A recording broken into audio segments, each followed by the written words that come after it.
Buenas tardes, mi nombre es Jonathan Molano, estudiante de la Universidad Nacional Abierta y a Distancia del programa de Filosofía. El siguiente texto está dirigido al profesor Eymar y se titula La estructura del deseo en el comportamiento humano. A modo de resumen, ¿es posible determinar la relación del hombre con la naturaleza según sus comportamientos humanos? Pues bien, a partir de los deseos, los impulsos y las pasiones, se busca una perfección vital. Sabiendo la importancia que tienen estos conceptos que relacionan al hombre identificando sus posturas, sus acciones y su bien o mal obrar con el espacio por donde se mueve y se familiariza, la conducta humana puede verse reflejada desde allí, aunque no es posible determinarla en un sentido amplio. Como bien se sabe, la inclinación o tendencia a la perfección solo podría conseguirse si el hombre realmente encuentra dentro de sí mismo la libertad, algo que en la actualidad se manifiesta con desprecio y privación, pero que negando esta libertad, el hombre puede desencadenar el deseo de ser libre, llevándole al impulso y originando entonces las pasiones, que complementan su conducta. Entre lo sensible y razonable existe una diferencia, es decir, dentro de las tendencias o en el lenguaje de Aristóteles que se llamaban apetitos, existe la parte sensible y existe la parte razonable. Entre estas dos existe una diferencia y es que la primera está marcada por los sentidos y las emociones y la segunda está sujeta al conocimiento, a la razón y a la voluntad, añadiendo que ninguno de estos podría separarse, pues bien se sabe que sin las emociones o los sentidos el conocimiento no tendría legitimidad alguna y sin este nuestras emociones irían sin rumbo alguno, como los animales ceñidos a las acciones instintivas sin ningún objetivo. Entonces digamos que es una pequeña introducción a lo que voy a desarrollar. Y pues digamos que estos fueron como los resultados. El hombre como objeto de estudio por parte de la antropología, específicamente de la filosófica, tiende a tener comportamientos que de alguna u otra forma lo definen dentro de un plano histórico, biológico, geográfico, etnográfico y otros planos donde el hombre es el eje central. Partiendo del concepto del hombre existe un plano que se acerca hasta encontrar la relación de este con el mundo, donde vive y en el cual experimenta, diseña, indaga y crea nuevos conceptos de acuerdo con las acciones realizadas en su diario vivir. Estas acciones, unas realizadas con voluntad, otras con el deseo que le impera y unas cuantas con los impulsos señalados como instintos despiertos, cuando el instinto no está gobernado por la razón sino por la emotividad del momento. Esa emotividad es una alteración que causa en el hombre un accionar inesperado, un acto de voluntad que podría interpretarse como una tendencia sensible convertida en impulso.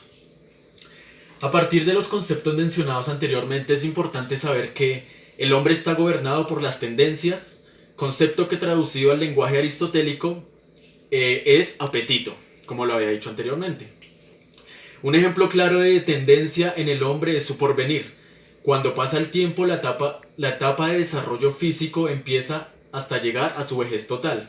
Aunque este ejemplo no establezca una perfección vital, como lo sugiere el texto, teniendo en cuenta que en la tradición aristotélica se afirma que toda forma no solo configura y estructura la materia, sino que también es un principio activo que determina una inclinación o tendencia hacia la propia plenitud o perfección vital. Lo anterior, a modo de referencia del texto sugerido por el profesor.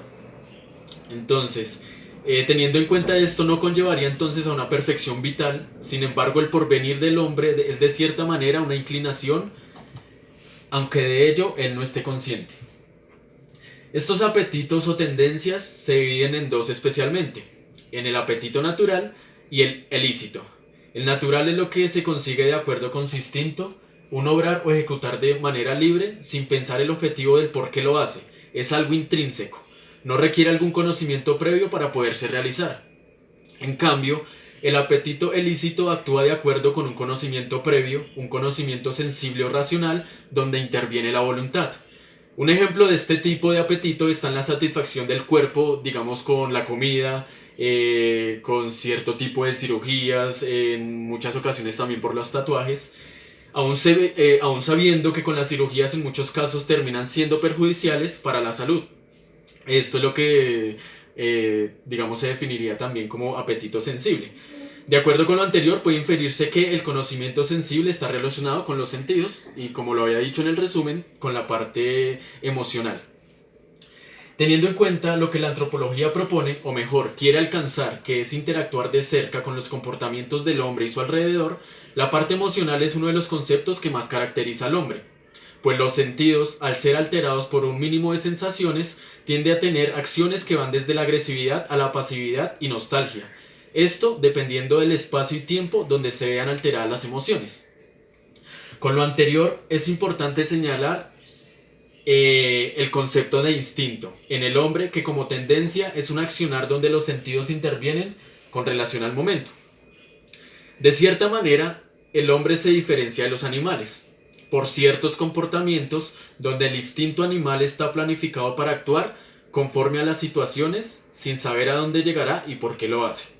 En cambio, el hombre sabe por qué sus instintos lo hicieron actuar de tal manera, ya que posee un conocimiento previo de lo que está realizando, un conocimiento que lo anticipó y lo invitó a actuar conforme a su instinto.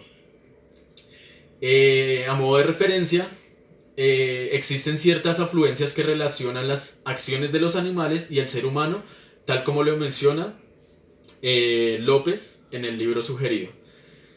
Abro comillas. Aunque los animales estén privados de logos, tal y como se entiende en el caso de los seres humanos, algunos de ellos poseen una facultad análoga que se presenta como un cierto tipo de conocimiento y un cierto tipo de comportamiento que no se reducen al solo instinto de conservación. Cabe mencionar algo muy importante en la filosofía de Aristóteles, y es que el pensamiento sobre la virtud que define al hombre por su modo de ser para realizar el bien en la sociedad de la cual hace parte. Es decir, el hombre empieza a tener razón y por lo tanto empieza a obrar de una manera de vida en sus entornos sociales, lo cual crea un comportamiento que lo instruye durante el camino. De esta manera el hombre empieza a tener cierto conocimiento de cómo actuar frente a las diferentes circunstancias, empleando entonces el conocimiento conforme a lo sensible o conforme a la razón. O sea, son, digamos que, dos tendencias, las cuales una está vinculada a la otra y tienen cierta relación, y por lo mismo no podría separarse ninguna de la otra.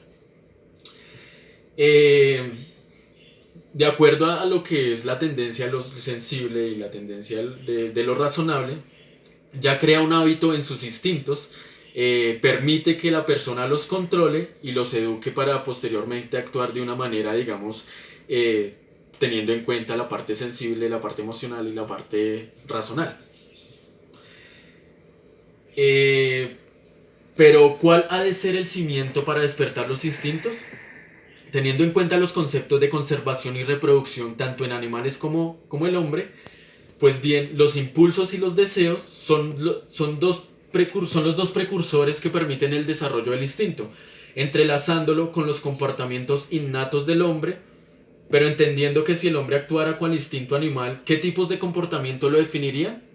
Separando el logos que posee el hombre y no los animales, es posible dictaminar que el hombre tiene instintos de acuerdo con sus deseos o sus impulsos. En cambio, los animales desarrollan sus instintos sin prever el deseo o el impulso. Pero estos deseos o impulsos también están divididos, ciertamente en dos apetitos venidos del apetito sensible, apetito concupiscible y apetito irascible. En el primero, la razón está totalmente alejada. Interactúan los sentidos influyendo en un bien con respecto a las emociones de placer. Aquí actúa también la parte sensible. Y en el apetito irascible existe la razón y se abandona el placer para conseguir de forma ardua lo que se desea, lo que se quiere a como dé lugar. En este apetito suele hospedarse el impulso. Para derribar obstáculos es un impulso aguerrido. Aunque ciertas diferencias separen estos dos tipos de apetitos, es importante también mencionar alguna relación entre ambos. Abro comillas. Lo irascible por naturaleza está ordenado a lo concupiscible, pues la lucha contra el obstáculo solo tiene sentido y razón de ser si es para obtener un bien. Los dos generan pasiones. Entonces, a partir de de esta referencia es donde puedo involucrar la parte importante del hombre, que son las pasiones. Los deseos y los impulsos son un factor de observación en